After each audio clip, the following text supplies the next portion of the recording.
Praise the Lord to all. நாம் அனைவரும் எதிர்நோக்கி காத்திருந்த திருவருகை காலம் வந்துவிட்டது.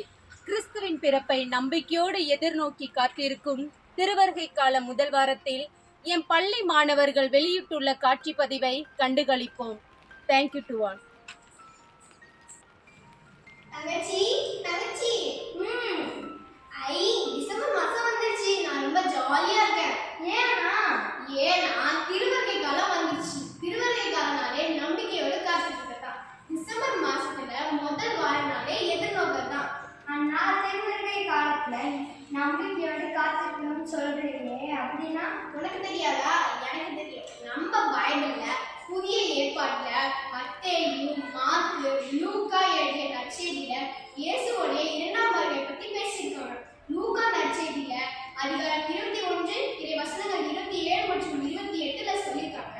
மிகுந்த வல்லமையோடும் மாட்சியோடும் மானிட மகன் மேகங்கள் மீது வருவதை அவர்கள் காண்பார்கள். இவை நிகழத் தொடங்கும் போது நீங்கள் தலை நிமிர்ந்து நில்லுங்கள், ஏனெனில் உங்கள் மீட்பு நெருங்கி வருகின்றது. அண்ணா, தாத்தா வராங்க. என்ன ரெண்டு ஜாலியா பேசிட்டு இருக்கீங்க? ஒண்ணுல தாத்தா, சும்மா தான் பேசிட்டு இருக்கோம். இல்ல தாத்தா, அண்ணன் சொல்றான் இரண்டாம் முறை ஏசப்பா பிறக்குவாரு, நம்ம எல்லாரையும் மீட்க போறாருன்னு சொல்ற தாத்தா. ஆமாம் குட்டீஸ், பழைய ஏற்பாட்டை மெசியா வகையை பற்றி எசையா இறைவாக்கினர் கூட சொல்லியிருக்கிறார். என்ன சொல்லியிருக்கான்னு தெரியுமா?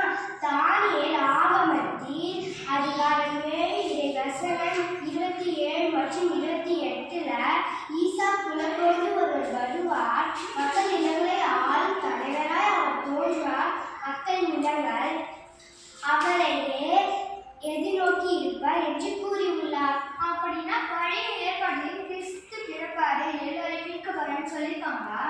ஆமா பாப்பா, உனக்கு தெரியுமா? போன வருஷம் டிசம்பர் மாசம் வாரம் நம்ம கோயில்ல ஒரு மெழுகுவர்த்தி ஏத்துனாங்க. உனக்கு ஞாபகம் இருக்கா?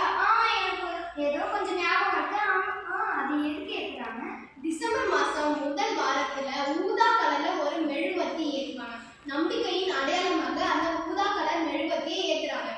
ஆமாம் பிள்ளைகளா, எஸ்ஐயா தீர்க்கதரிசி கூறியதால் தான் அது தீர்க்கதரிசி மெழுகுவர்த்தி என்று கூறுகிறாங்க. டிசம்பர்